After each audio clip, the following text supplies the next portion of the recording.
ಚಪ್ಪಾಳಿಯೊಂದಿಗೆ ಸ್ವಾಗತಿಸಿ ಬರವಣಿಗೆಯ ರಾಜ ನಮ್ಮ ನಿಮ್ಮೆಲ್ಲರ ನೆಚ್ಚಿನ ವೆರಿ ವೆರಿ ನ್ಯಾಚುರಲ್ ಆಗಿ ಅಭಿನಯಿಸುವಂತಹ ನಮ್ಮೆಲ್ಲರ ಪ್ರೀತಿಯ ರಾಜ್ ಬಿ ಶೆಟ್ಟಿ ಸರ್ ಕಾರ್ಯಕ್ರಮಕ್ಕೆ ಪ್ರೀತಿಯ ಸ್ವಾಗತ ಸರ್. ನಮಸ್ಕಾರ ಎಲ್ರಿಗೂ ಕೂಡ. ಮೊದಲಿಗೆ ಈ ಕಾರ್ಯಕ್ರಮದ ಉದ್ದೇಶ ಒಂದೇ, ಏನಂತ ಹೇಳಿದ್ರೆ ನಮ್ಮ ಟ್ರೈಲರ್ಗೆ ನೀವು ಕೊಟ್ಟಂತಹ ಪ್ರತಿಕ್ರಿಯೆ ಏನಿದೆ ಅದಕ್ಕೆ ನಾವು ನಿಮಗೆ ಥ್ಯಾಂಕ್ಸ್ ಹೇಳಬೇಕಿತ್ತು. ಯಾಕೆ ಅಂತ ಹೇಳಿದ್ರೆ ಪ್ರತಿ ಸತಿ ಕೂಡ ಇಷ್ಟು ದೊಡ್ಡ ಬಜೆಟ್ ಹಾಕಬೇಕಾದ್ರೆ ನಾವು ಯಾವುದೋ ಒಂದು ರೂಟೀನ್ ಟ್ರೈಲರ್ ಮಾಡಬೇಕಾಗತ್ತೆ, ಕತೆ ಜಾಸ್ತಿ ಬಿಟ್ಕೊಡ್ಬೇಕಾಗತ್ತೆ. ಎಲ್ಲಿ ನಮ್ಮ ಜನತೆಗೆ ಅರ್ಥ ಆಗಲ್ವೋ, ಅವ್ರಿಗೆ ಅರ್ಥ ಆಗದೆ ಇದ್ರೆ ಎಲ್ಲಿ ಸಿನಿಮಾದ ಹೈಪ್ ಅಷ್ಟು ಸಿಗಲ್ವೋ ಅನ್ನುವಂಥ ಯೋಚನೆಗಳನ್ನ ನಾವು ಯಾವತ್ತೂ ಕಟ್ ಮಾಡ್ತೀವಿ. ಆದ್ರೆ ಅರ್ಜುನ್ ಜನ್ಯ ಅವರು ನಿಮ್ಮನ್ನು ತುಂಬಾ ನಂಬಿದ್ರು, ಕನ್ನಡದ ಪ್ರೇಕ್ಷಕರನ್ನ, ಜೊತೆಗೆ ಕನ್ನಡದ ಮಾಧ್ಯಮವನ್ನ.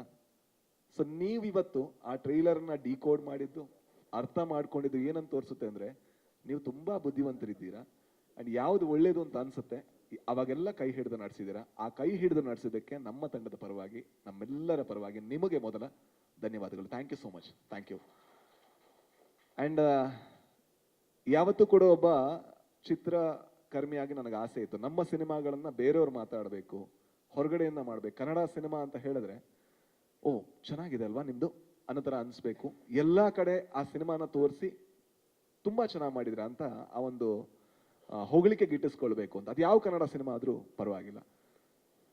ಈ ಸಿನಿಮಾದಲ್ಲಿ ಇವತ್ತು ಈ ಸಿನಿಮಾ ಏನ್ ನೋಡ್ತಾ ಇದ್ದೀರಾ ನೀವು, ಇದಕ್ಕೆ ಇಬ್ರು ತುಂಬಾ ದೊಡ್ಡ ಕಾರಣ. ನಾನು ಯಾವತ್ತು ಅವರಿಬ್ಬರನ್ನೇ ಯಾವತ್ತು ಹೇಳೋದು. ಒಂದು, ಇದರ ನಿರ್ದೇಶಕರಾದಂತ ಅರ್ಜುನ್ ಜನ್ಯ ಅವರು, ಅವರ ಕನಸು ಅಂದ್ರೆ ಒಂದು ಕ್ಷಣ ಕೂಡ ಅದ್ರಲ್ಲಿ ಡೌಟ್ ಬಂದಿಲ್ಲ ಯಾವತ್ತು ಅವರಿಗೆ ಇದನ್ನ ಮಾಡ್ಬೇಕಾ, ಅಂದ್ರೆ ಇದನ್ನ ಮಾಡಿದ್ರೆ ಹೇಗೆ. ಇದು ಇಡೀ ಸ್ಟ್ರಕ್ಚರ್ ಅಲ್ಲಿ ನೋಡಿದ್ರು ಕೂಡ ಒಂದು ಹೊಸ ತರ ಕತೆ ಕಟ್ಟುವಂತಹ ಒಂದು ಶೈಲಿ.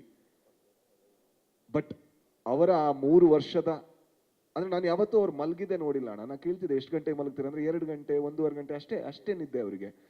ಅದೆಲ್ಲ ಆದ್ರೂ ಕೂಡ ಇವತ್ತು ಆ ಸಿನಿಮಾ ಏನ ಆಗಿದೆ ಅದಕ್ಕೆ ಕಾರಣ ಅವರು. ಅಂಡ್ ಇವತ್ತು ಕೂಡ ಆ ಸಿನಿಮಾಗ ಅವ್ರು ದುಡಿತಿದ್ದಾರೆ ಅನ್ನೋದು, ಅವರಿಗೆ ಲೈಮ್ ಲೈಟ್ ಬೇಡ, ಅವ್ರಿಗೆ ಬೇಕಾಗಿರೋದು ದುಡಿತ ಅಂಡ್ ಒಂದು ಒಳ್ಳೆ ಸಿನಿಮಾನ ನಿಮ್ಮ ಮುಂದೆ ತರುವಂತಹ ಒಂದು ಆಸೆ ಅವ್ರದ್ದಿದೆ. ಹಾಗಾಗಿ ಅವ್ರಿಗೆ ಟ್ರೈಲರ್ಗೆ ಯಾವ ತರ ಸಪೋರ್ಟ್ ಮಾಡಿದ್ರು ಅದೇ ರೀತಿ ಸಿನಿಮಾ ಸಪೋರ್ಟ್ ಮಾಡಿ ಅಂತ ಕೇಳ್ಕೊತೀನಿ. ಇನ್ನೊಂದು ನಮ್ಮ ಅಣ್ಣ ಯಜಮಾನ್ರೆ ಅಂತ ಕರಿತೀನಿ ಅವ್ರನ್ನ ಫೋನ್ ಮಾಡಿದಾಗೆಲ್ಲ, ರಮೇಶ್ ರೆಡ್ಡಿ ಅವರು. ಯಾಕೆಂತ ಹೇಳಿದ್ರೆ ಒಂದು ಬಜೆಟ್ ಹೇಳಿದ್ರು ಸುಪ್ರೀತ್ ಅವರು 1:3 ಆಗಿದೆ ಅಂತ. ಅದಾದ ತಕ್ಷಣ ನಾವೆಲ್ಲರೂ ಕೂಡ ಅವರ ಒಳ್ಳೇದಕ್ಕೆ ಏನೋ ಒಂದು ಸಜೆಷನ್ ಕೊಡ್ತೀವಿ. ಬೇಕಾ ಹಣ ನೋಡ್ಕೊಳ್ಳಿ, ಅಷ್ಟು ಬಜೆಟ್ ಆಗ್ತಿದೆ ನೋಡ್ಕೊಳ್ಳಿ, ಮಾರ್ಕೆಟಿಂಗ್ ಇದೆ, ತಪ್ಪಲ್ಲ, ನಾವೆಲ್ಲ ಹೇಳ್ತಾ ಇರ್ತೀವಿ. ಅದು ಏನೇ ಹೇಳಿದ್ರು ಕೂಡ ಎಲ್ರು ಅವರು ಒಂದು ಕಥೆನ ಅರ್ಥ ಮಾಡಿಕೊಂಡು ಆ ಕತೆ ನಾನು ಹೇಗೆ ಮನ್ಸಲ್ಲಿ ನೋಡಿದನೋ, ನನ್ನ ನಿರ್ದೇಶಕ ಹೇಗೆ ಮನ್ಸಲ್ಲಿ ನೋಡಿದನೋ ಅದೇ ರೀತಿ ಕಾಣಿಸ್ಬೇಕು ಅಂತ ದುಡ್ದಂತಹ ವ್ಯಕ್ತಿ. ಅಣ್ಣ ನಾನು ಮೊನ್ನೆ ಕೂಡ ಹೇಳಿದೆ, ನೀವು ಹೂಡಿಕೆದಾರ ಅಲ್ಲ, ಇನ್ವೆಸ್ಟರ್ ಅಲ್ಲ, ನೀವು ನಿರ್ಮಾತ. ಸೊ ಆ ನಿರ್ಮಾಪಕ ಅನ್ನೋ ಹೆಸರಿಗೆ ನೀವು ಶೋಭೆ. ಥ್ಯಾಂಕ್ ಯು ಇಷ್ಟು ದುಡ್ದಿದ್ದಕ್ಕೆ, ಈ ಸಿನಿಮಾನ ಇಷ್ಟು ಚೆನ್ನಾಗಿ ತೋರಿಸಿದ್ದಕ್ಕೆ ಥ್ಯಾಂಕ್ಸ್ ಅಣ್ಣ. ದಯವಿಟ್ಟು ನಿಂತ್ಕೊಬಿಡಿ ಅಣ್ಣ. ಅಂಡ್ ಅದರ ಜೊತೆಗೆ ಶಿವಣ್ಣ ಅವರಿಗೆ ಥ್ಯಾಂಕ್ಸ್ ಹೇಳಬೇಕಾದ್ರೆ ಗೀತಾ ಮ್ಯಾಮ್ಗೆ ಅದೇ ಸ್ವರದಲ್ಲಿ ನಾನು ಹೇಳಬೇಕು.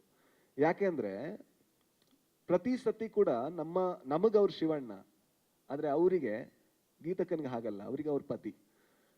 ಆದ್ರೆ ಅವರ ಆರೋಗ್ಯ ಏರ್ಪೇರಾದ್ರೂ ಕೂಡ ಅವ್ರು ಹೇಳ್ಬೋದಾ ಏನೋ ನಾನು ಮಾಡ್ತೀನಿ. ಯಾಕಂದ್ರೆ ಅವ್ರು ಬಂದದ್ದು ಸಿನಿಮಾ ಒಂದು ಟ್ರೆಡಿಷನ್ ಇಂದ, ಅವರ ತಂದೆ ಹೇಳ್ಕೊಟ್ಟಂತ ಪಾಠ.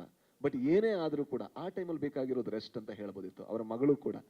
ಬಟ್ ಅವರೆಲ್ಲರೂ ಕೂಡ ಯಾವ ರೀತಿ ನಿಂತರು ಅದಕ್ಕೆ ಇವತ್ತು ಎಷ್ಟೇ ಜನ ಹೇಳಿದ್ರು, ಅಣ್ಣ ನೀವು ಹೇಳಿದ್ರಲ್ಲ ನಾನು ಶಿವಣ್ಣ ಬಗ್ಗೆನೇ ಮಾತಾಡ್ಬೇಕು. ನೀವಲ್ಲ ಅಣ್ಣ, ಕರ್ನಾಟಕ ಮಾತಾಡ್ಬೇಕಾಗಿರೋದು ಈ ಸಿನಿಮಾ ನೋಡಿ ಶಿವಣ್ಣ ಬಗ್ಗೆ ಮಾತ್ರ. ಅಂಡ್ ಹಾಗೆ ಮಾತಾಡಿದ್ರೇನೆ ಅದು ಚಂದ. ಯಾಕಂದ್ರೆ ಈ ಸಿನಿಮಾಗೆ ನಾವೆಲ್ಲ ಆಕ್ಟ್ ಮಾಡಿದ್ರೆ ಅವ್ರ ಆಕ್ಟ್ ಮಾತ್ರ ಅಲ್ಲ, ಅವ್ರ ಹತ್ರ ಒಂದು ಚಾಯ್ಸ್ ಇತ್ತು, ನನ್ನ ಆರೋಗ್ಯನ ಅಥವಾ ಈ ಸಿನಿಮಾನ ಅಂತ. ಅವ್ರು ಏನ್ ಚೂಸ್ ಮಾಡಿದ್ರು, ನನ್ನ ಆರೋಗ್ಯಕ್ಕಿಂತ ಇಷ್ಟು ಜನ ಕಷ್ಟಪಟ್ಟಂತ ಒಂದು ಕನಸು ಅದು ಮುಂದೆ ಹೋಗ್ಬೇಕು ಅಂತ. ಶಿವಣ್ಣ ಅದಕ್ಕೆ ನಮ್ಮ ಇಡೀ ಕರ್ನಾಟಕ ಇಂಟ್ರೆಸ್ಟಿಂಗ್ ಮತ್ತು ಇನ್ಫಾರ್ಮೇಟಿವ್ ವಿಡಿಯೋಗಳನ್ನ ಮಿಸ್ ಮಾಡ್ಕೋಬೇಡಿ. ಈಗಲೇ ಸಬ್ಸ್ಕ್ರೈಬ್ ಮಾಡಿ.